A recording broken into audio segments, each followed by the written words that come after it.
መርዝ ጠጥቶ የሞተ አኺራ ላይ መርዝ እየጠጣ እንደሚሰቃይ፣ በመቀስ ራሱን ወግቶ ወይም ቆርጦ የሞተ የቂያም ቀንም አኺራም ላይ በዚህ መልኩ እንደሚሰቃይ ሐዲስ ላይ ተነግሯል።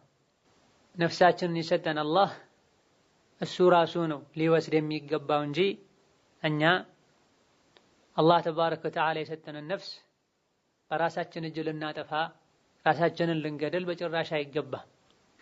ራስን ለማጥፋት ትልቅ ሰበብ የሚሆነው ከአላህ መራቅ ከዲን መራቅ ነው። የነፍስያን ስሜት የሸይጣንን ፍላጎት ተከትሎ መሄድ ነው። ጌታውን የሚፈራ ዲኑን የሚያውቅና የሚጠብቅ ሰው በየትኛውም መልኩ ታንቆ አይሞትም። ሙሲባ ችግር እንኳ ቢደርስበት ይሰብራል፣ ይታገሳል። ከጭንቁ አላህ እንዲያወጣው ዱዓ ያደርጋል። ከአዱንያ ጭንቅ ራስን በማጥፋት ለመገላገል መሞከር አላዋቂነትና ሞኝነት ነው። አኺራ ላይ ያለውን ስቃይ፣ ቀብር ላይ ያለውን ስቃይ መዘንጋት ነው። ራስን ማጥፋት ከባድ ወንጀል ነው። ሆኖም ራሱን ያጠፋው ራስን ማጥፋት እንደማይቻል ባለማወቅ ከሆነ ቢያቅም ደግሞ ሐላል ነው ብሎ ሳያምን ነፍስያው ስሜቱ አሸንፈው ከሆነ ያደረገው ይሄን በማድረጉ ይከፍራል፣ ከእስላም ይወጣል ስለማንል ሰደቃ ቢሰጥለት ቢሰገድበት እስትግፋር ቢደረግለት ችግር አይኖርም። ነገር ግን ራሱን አጥፍቶ የሞተ ሰው ላይ በአካባቢው የሚታወቀው ታላቅ የሚባለው ኢማም ሊሰግድበት አይገባም። ሌሎች አደብ እንዲይዙ ለአላህ ብለው ሊቆጣና አልሰግድበትም ሊል ሌላ ተራ ሰዎች ሊሰግዱበት ይገባል። ሌሎች እንዲማሩ ስርዓት እንዲደነግጡ ማለት ነው። ራስን ማጥፋት ሐራም ነው ከመባሉ ጋር ከማወቁ ጋር ምን ችግር አለው? የራሴ ነፍስ ናት መብቴ ናት ብለው ራሱን ያጠፋ ሰው ከሆነ አይሰገድበትም፣ ሰደቃም አይሰጥለትም። አላህ ሐራም ያደረገውን ነገር ሸሪዓ ሐራም ያደረገውን ነገር ሐላል ነው ማለት ኩፍር ስለሚሆን ማለት ነው። ነፍስን ማጥፋት ሐራም ነው ክልክል ነው ሸሪዓ ከልክሏል ተብሎ ተነግሮት መረጃ ደርሶ ሳለ ይሄን አልቀበልም አላምንበትም ነፍሴ የራሴ ናት እንደፈለኩ አደርጋለሁ ካለ አላህ ሐራም ያደረገውን ሐላል ማድረግ ስለሚያከፍር እንዲህ አይነት ሁኔታ ላይ ከሆነ የሞተው ሰደቃ አይጠቅመውም፣ ዱዓም እስትግፋርም አይደረግለትም። አማ ባለማወቅ አልያ ደግሞ ከማወቁ ጋር ሐላል ነው ብሎ ሳያምን ስሜቱ አሸንፎት ከሆነ ያደረገው ሰደቃ ይሰጥለታል፣ እስትግፋር ይደረግለታል። ሌላኛው ጥያቄ የእህቴ ባል በህገወጥ መንገድ መሳሪያ በድብቅ ይሸጣል፣ ምክር ይስጡት የሚል ጥያቄ ነው።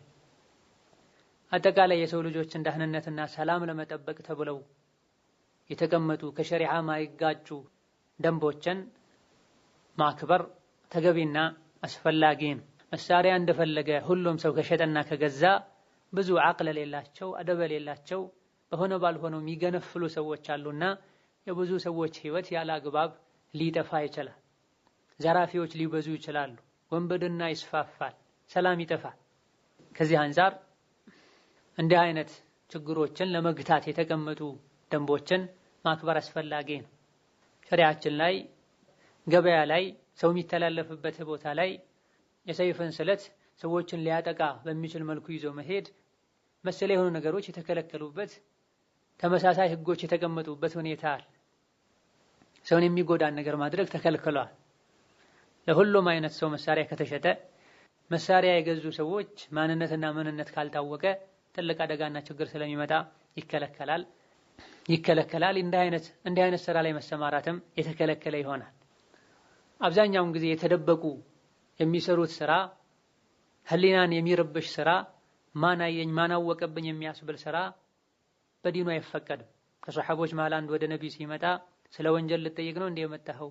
ወንጀል ማለት ውስጥህ እንዲሸበር እንዲጨናነቅ ያደረገ ሰዎች እንዳያውቁብህ የምትፈልግ የሆነ ነገር ነው ብለዋል ነብዩ ሰለላሁ ዐለይሂ ወሰለም። ህገወጥ በሆነ መልኩ የሰው ነፍስ ለማጥፋትና ገንዘብ ለመዝረፍ የሚችሉ ሰዎች መሳሪያ እንዲያገኙ የሚያደርግ ሰው የወንጀል ተባባሪ ይሆናል። እሱ ያላግባብ በሸጠው መሳሪያ በጠፉ ነፍሶች ልክ አላህ ዘንድ ይጠየቃል። በተዘረፉ ንብረቶች አላህ ዘንድ ይጠየቃል። ሰዎችን የሚያሸብሩና የሚያስደነግጡ ሰዎች አጋዥና ተባባሪ ይባላል። አላህ በተከበረው ቃሉ በመልካም ነገር ተባበሩ ተጋገዙ፣ በወንጀል አትተባበሩ አትተጋገዙ፣ አላህን ፍሩ ብሏል። እንዲህ አይነት ስራ ተሰርቶ የሚገኝ ገንዘብ በረካ አይኖረውም፣ ጥቅም አይኖረውም፣ ውስጥም ደስተኛ አይሆንበትም። በመሆኑም ሐላል የሆነ የሚያኮራ የማያሳፍርን ስራ ሊሰራ ይገባዋል ሙስሊም የሆነ በሙሉ። ሌላኛው ጥያቄ ሴት ልጅ መቃብር መዘየር አይፈቀድላትም አይደል? እኔ ግን ቀልቤን ማርጠብ ስፈልግ መሄድ ፈልጌ ነበረ፣ እንዴት ይታያል የሚል ጥያቄ ነው። ወንዶች መቃብር መዘየራቸው ሱና እንደሆነ ሁሉም ዑለሞች ይስማማሉ። በሸሪዓው መሰረት እስከሆነ ድረስ አኺራን ለማስታወስ ለሟቾች ዱዓ ለማድረግ ሸሪዓውን በጠበቀ መልኩ ዱዓና እስትግፋር ለማድረግ እስከሆነ ድረስ የወንዶች ቀብርን መዘየር ኺላፍ የሌለበት የሚቻል ተግባር ነው። ለሴት ግን ይቻላል አይቻልም ኺላፍ አለበት። ነብዩ ሰለላሁ ዐለይሂ ወሰለም ቀብር የሚዘይሩ ሴቶችን አላህ ይርገማቸው ለዐነ አላሁ ዛኢራቲል ቁቡር ወፊ ሪዋየትን ዘዋራቲል ቁቡር ብለዋልና ሴት ልጅ ቀብር አትዘይርም የሚል አቋም ያላቸው ሲሆን የተወሰኑት ይህ የተባለው መጀመሪያ ጊዜ ላይ ነው፣ ከጊዜ በኋላ መቃብርን መዘየር ተፈቅዷል፣ ሲፈቀድ ለወንዱም ለሴቱም ነው የሚል አቋም ያላቸው አሉ። ከነሱ ውስጥም ዘዋራቲል ቁቡር ነው የተባለው፣ በብዛት የሚዘይሩ ማለት ነው የተፈለገው።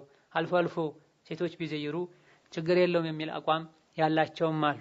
የተሻለው ከኺላፍ ለመውጣትና ለዐነ አላሁ ዛኢራቲል ቁቡር የሚለው ታሪኩና ወቅቱ በግልጽ የማይታወቅም ከመሆኑ አንፃር ቀብርን መዘየሩ ዋጅብና ግዴታ ካለመሆኑና አለመዘየሩ ወንጀል ይሆናልም ስለማይባል ሴት ልጅ መቃብርን ባዘየር የተሻለ ነው። የሚዘይሩት ቀልብን ለማርጠብና አኺራን ለማስታወስ ከሆነ አኺራን ማስታወስ የምንችለው ቀልብን ማርጠብ የምንችለው ቀብር በመዘየር ብቻ አይደለም። በርካታ አኺራን ለማስታወስ ቀልብን ለማርጠብ የሚረዱ ነገሮች አሉና ኺላፍ ያለበት አልፎ ሁሉ አድራጊው የተረገመበትን ተግባር ከመዳፈር መጠንቀቁ የተሻለ ነው። ምንም እንኳ ይሄ ከመፈቀዱ በፊት የተባለ ነው የሚል አስተያየት